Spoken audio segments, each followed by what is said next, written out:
I just figured I'd talk to you a little bit while I'm working on this chicken. I've already seasoned the skin side, so now I'm going to take that skin side and put it down into our cast iron skillet. It does have preheated oil in there. And then we're going to season the other side. And then I'll finish telling you about my blog. So there is, you can change the serving sizes in there, which is really, really handy. And that way, in case you're having more people for dinner, it makes it really, really easy to do. I have the serving sizes estimated in there already. So all you have to do is just put it on the side. You'll see it whenever you open up the recipe. But however many people you're going to be having for dinner or lunch or breakfast, and it'll calculate that for you. That way, it'll automatically adjust the ingredients so we know exactly how much to buy, and it's perfect. No, it takes the guesswork out of it. So yeah, I'm really excited about that website. There is going to be a newsletter as well. Right now, there's an option to sign up for the newsletter down at the bottom of the pages, but I still have to fix that. I'm in the works right now. I'm doing it myself, so I'm trying to learn as I go. So just give me a little bit of time to get that all together. I really appreciate your patience with that. But I wanted to have something nice for all you friends to go look at these recipes and make it your own. You know what I mean? Take these recipes and make them your own. That's kind of what my whole channel is about. It's just taking basic ingredients and making them into something beautiful. All right, I'm going to give you a look at our chicken now.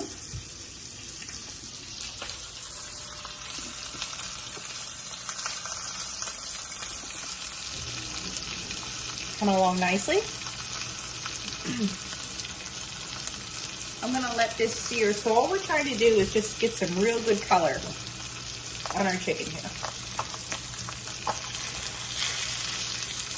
Another good thing about using these cast irons, they clean up so well, easy to use.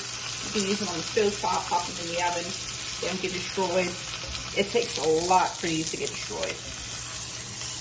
I don't know about you, but I am very rough on things. Like if it's made out of plastic, I'm probably going to break it at some point, unfortunately. But that's how I am. I don't know about you guys. How are you guys? Do you tend to break things quite often?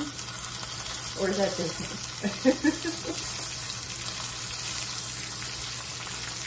Alright, so we're going to give these a flip. See, we're looking for some nice caramelization on that skin.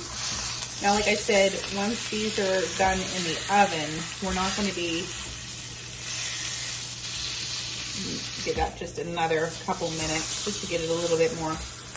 Once these are done in the oven and they're all cooked through, we're going to be taking the skins and the bones off.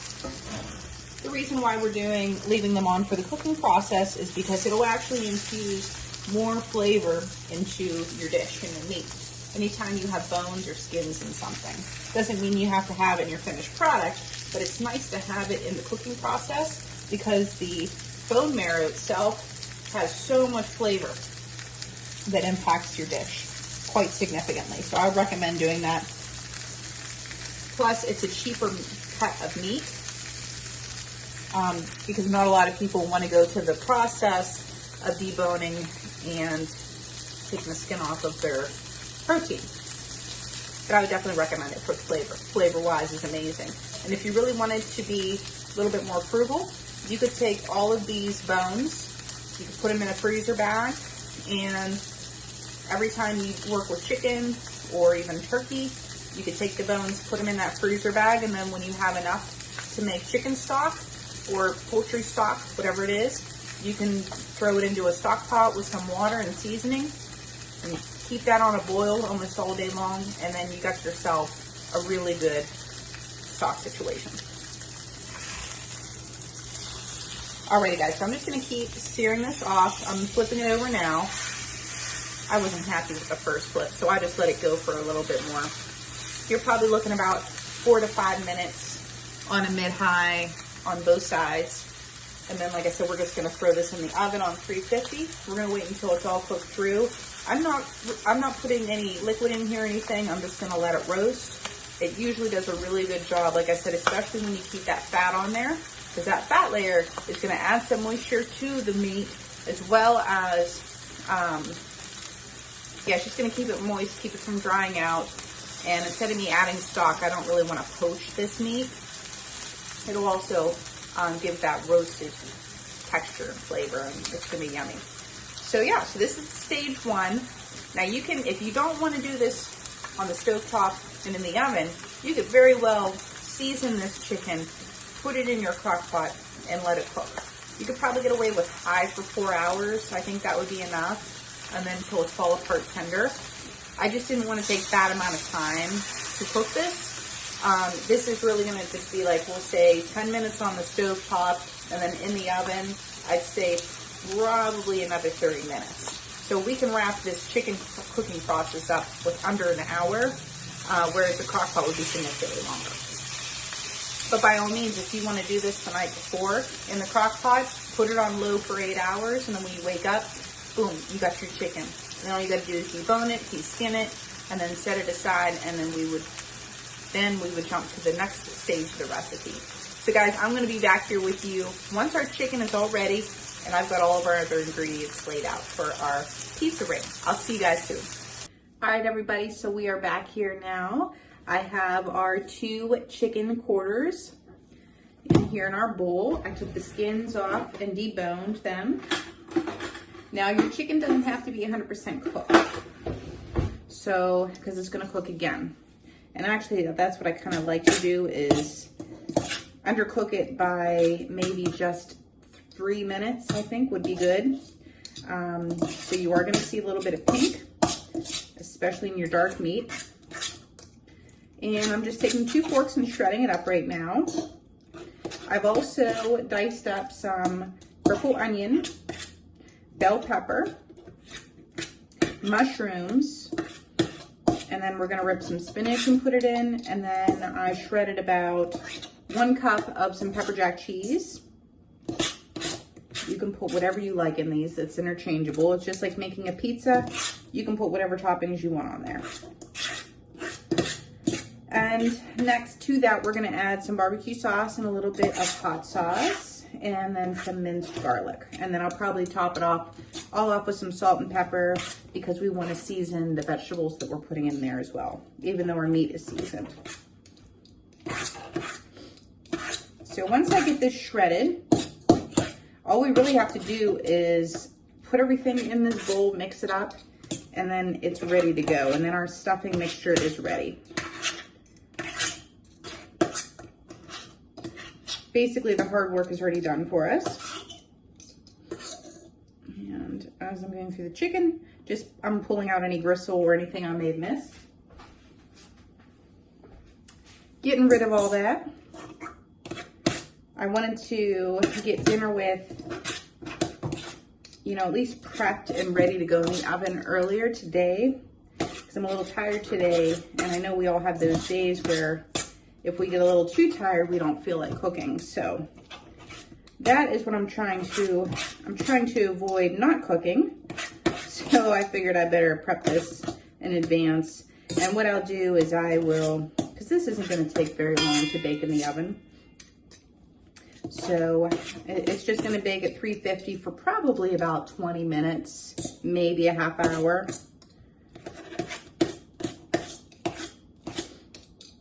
And then, so I'll just assemble it, and I'll cover it, and I'll put it in the fridge until we're ready to eat, probably within the hour of ready to eat. That way I can heat up the oven, let it cook, and then let it rest a little bit before we dig into it. So just a little bit of tips there on the real lives.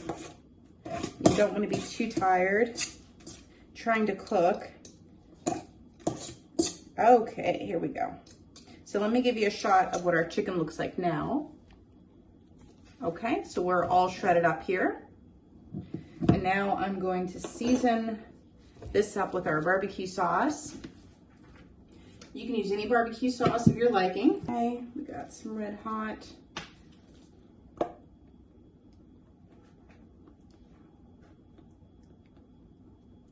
That's good.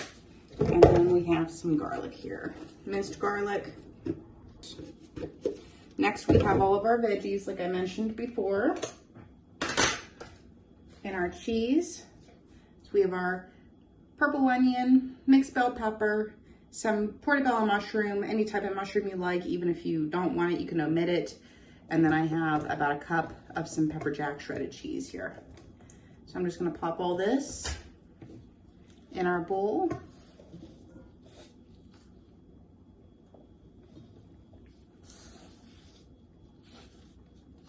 Okay.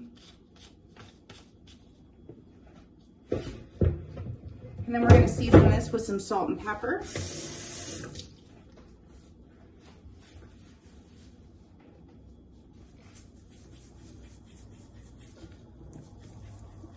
And just kind of moving everything around to get the seasoning all throughout before we do our big mix. And then I'm going to take a few handfuls of spinach here. And we're just gonna rip that and put in there as well. What I'm trying to do is have enough veg in here that will be enough so that I won't have to make a side veggie. That is what the plan is. So, like I mentioned, I'm kind of tired, so I don't want to have to do any more in the kitchen than what's necessary tonight. Okay, so once your spinach is broken up a little bit, we're just gonna get in here and mix it all together. Put a nice little mix.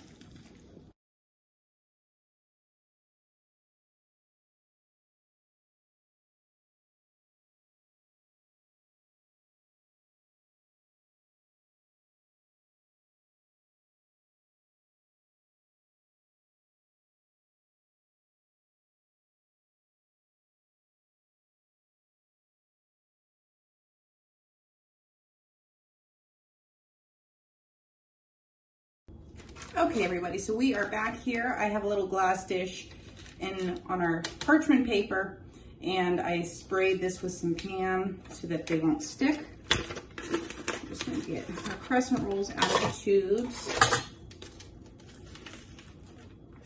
If you're making this right away, you could go ahead and preheat your oven to 350. Like I said, I'm gonna be making this ahead of time. So we're just gonna unwrap these and lay them out. And we're gonna let them just kind of use the bowl as our guide to make a ring. And then we're gonna be putting the thick side of the crescent roll out. It's okay if it overlaps right now because we are going to be, like if it overlaps here a little bit, because we're going to be rolling these up, so no problem there. So just kind of lay them out in like a little star kind of formation. I'm just going to keep going with this and filling in the gaps with our other roll until we've used up all the crescent rolls.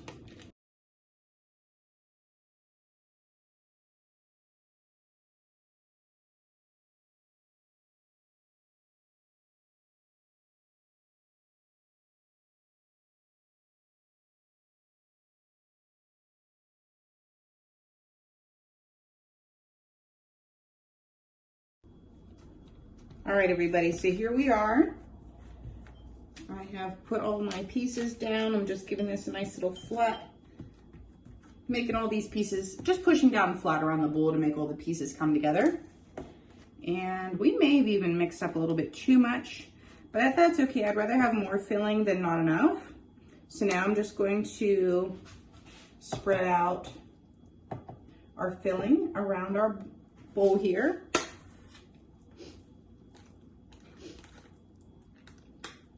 Because of all the veggies that we used, but that's okay. And we're just I'm smoothing this down with my spoon as I'm moving it around here.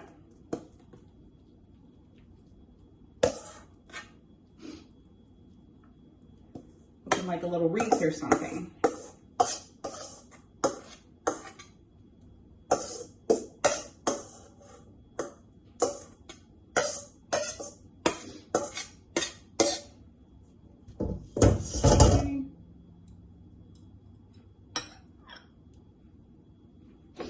Okay, so I'm just gonna kind of smooth it all onto itself.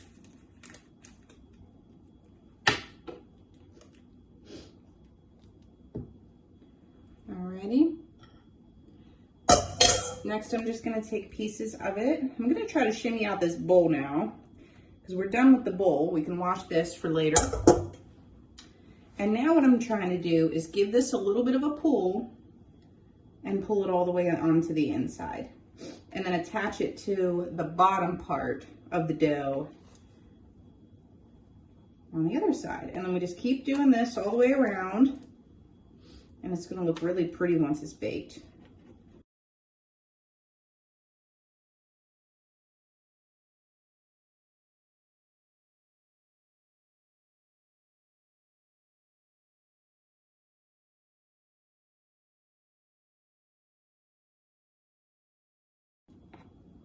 Okay, there we go. And then you can try to shape it a little bit more if you need to, if need be, more into like a ring.